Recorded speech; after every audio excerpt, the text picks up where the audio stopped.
Hi, Eagle Song Gardener. Today we're out in the container, the box garden, and we're going to harvest this yellow dock. Now you can tell it's a yellow dock because the leaves are much longer than they are wide, and they have a ruffled or wavy edge, which is another name. Curly dock comes from the way the edge of the leaf furls up as it grows. Has that wavy edge.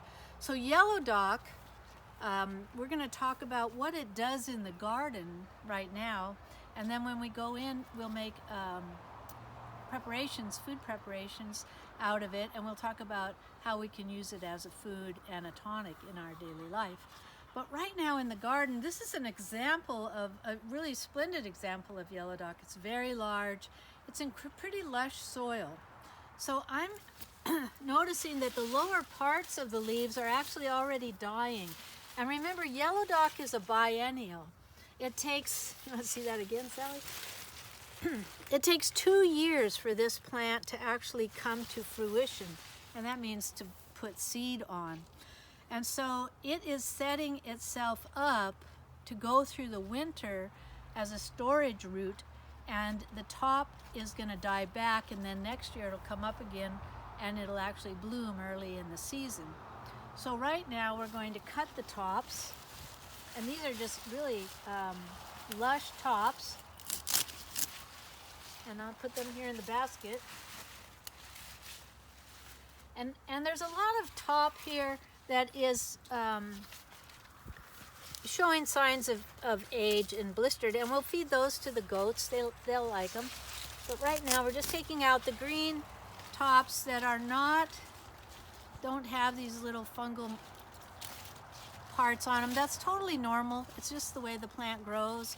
But because there's so much green here, we can share those parts with the goats.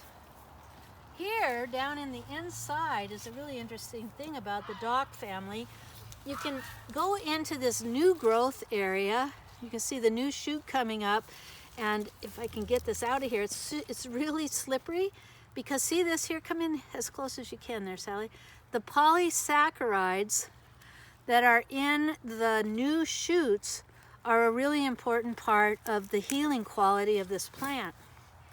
So if you were to have any kind of a wound or something that you needed healing on the surface of your skin, you could actually just rub this polysaccharide rich, fairly slimy, demulcent quality part of the plant on, and it makes the hand or the skin soft, very soft. All right, so Great now, for nettle stings, isn't it? yeah, people use it for nettle stings. That's a use that I've heard for it. Dock is sort of always around where nettle grows. They seem to have a affinity for one another. Okay, so now I'm getting all these leaves out of the way because I want to see, when I go in for the root, we just want to see. Now this soil is not at all soil. This is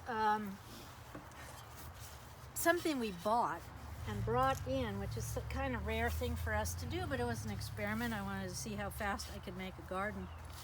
And so it was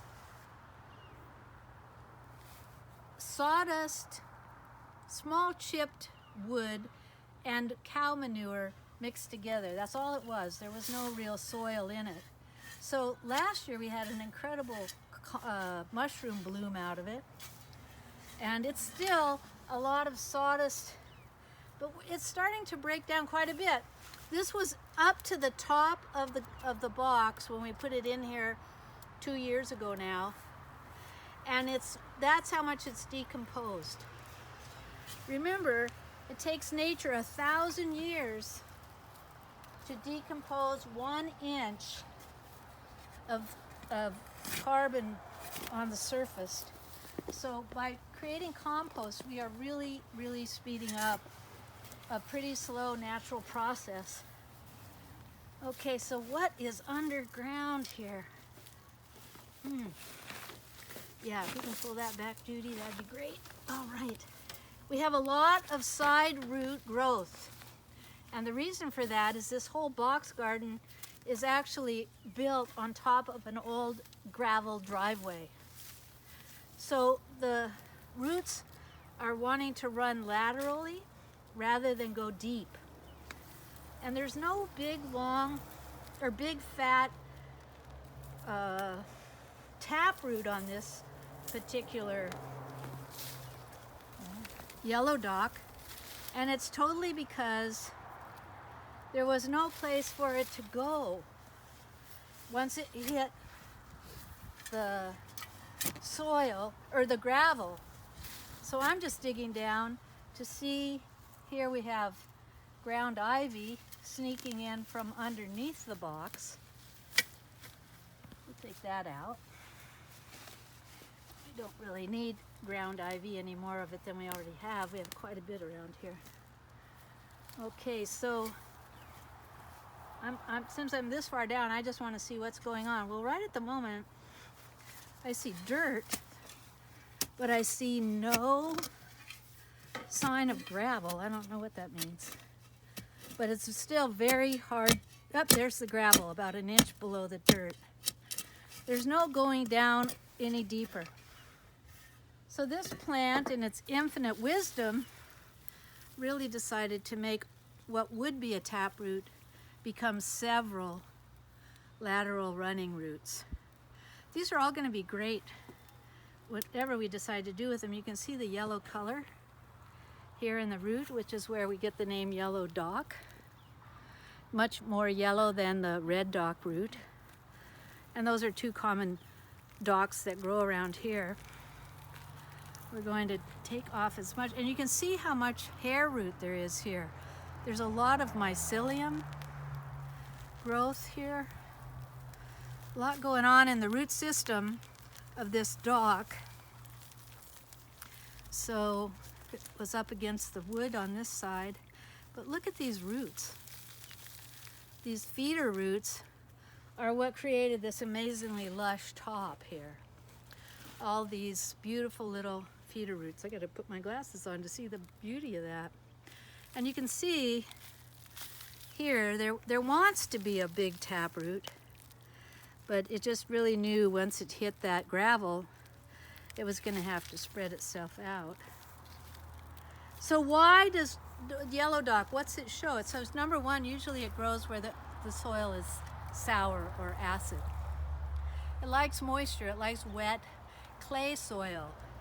So when you get a biennial that puts down a storage root tuber, or not a tuber, but a root, it cracks open the earth. That allows air and water to go deeper down into the soil.